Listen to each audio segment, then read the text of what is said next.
وعلم آدم الأسماء كلها ثم عرضهم على الملائكة فقال أنبئوني بأسماء هؤلاء إن كنتم صادقين صدق الله العظيم وقال النبي صلى الله عليه وسلم من يرد الله به خيرا يفقهه في الدين সম্মানিত আজকের এই জলসার সভাপতি সাহেব এবং দূর দূরান্ত থেকে আগত আমার ছোট বড় ভাই বন্ধুরা সকলকে আমি আমার অন্তরের অন্তঃস্থল থেকে জানাই আসসালামু আলাইকুম। আজ আমাদের আঞ্জুমানের বিষয়বস্তু হলো ইলমের গুরুত্ব।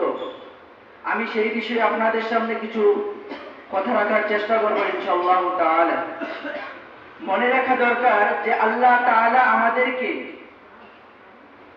অনেক নিয়ামত দিয়েছেন, তার মধ্যে সবচেয়ে বড় নিয়ামত হলো ঈমান। যে ঈমানের মতো বড় নিয়ামত দিয়ে আল্লাহ তাআলা আমাদেরকে মালামাল করেছেন। আর ঈমানের পরে সর্বপ্রথম নিয়ামত হলো ইলমের গুরুত্ব অর্থাৎ শিক্ষা। সহিহ বুখারীর ৭১ নম্বর হাদিসের মধ্যে হযরত মুআবিয়া রাদিয়াল্লাহু তাআলা আনহু হতে বর্ণিত আছে যে নবী করিম সাল্লাল্লাহু আলাইহি ওয়াসাল্লাম বলেন মান ইউরিদিল্লাহু বিহি খায়রান ইউফাক্কিহু ফিদ্দীন। আল্লাহ তাআলা যাকে ভালোবাসেন, যাকে সবচেয়ে বেশি ভালোবাসেন, তাকে দ্বীনের জ্ঞান দান করেন। আর এই হাদিস দ্বারা আমরা বুঝতে পারি যে আল্লাহ তাআলা যাদেরকে ভালোবাসেন তাদেরকে দ্বীনের জ্ঞান দান করেন।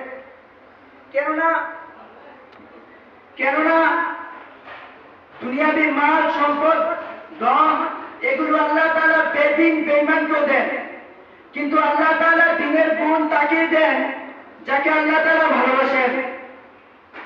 এই ইলমের কারণে হযরত আদম আলাইহিস সালামকে আল্লাহ তাআলা ফেরেশতাদের উপর প্রাধান্য দিয়েছিলেন। সূরা বাকারার ৩২ নম্বর আয়াতের মধ্যে আছে আল্লাহ তাআলা বলেছেন ওয়াল্লামা আদামাল আসমাআ কুল্লাহা সুম্মা আরদাহুম আলাল মালাইকা ফাকাল আনবিউনি বিআসমাই হাউলাই ইন কুনতুম সাদিকিন।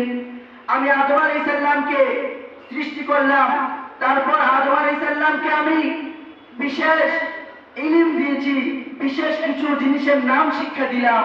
তারপর সেই সব জিনিসকে ফেরেশতাদের সামনে আল্লাহ তাআলা পেশ করলেন এবং বললেন তোমরা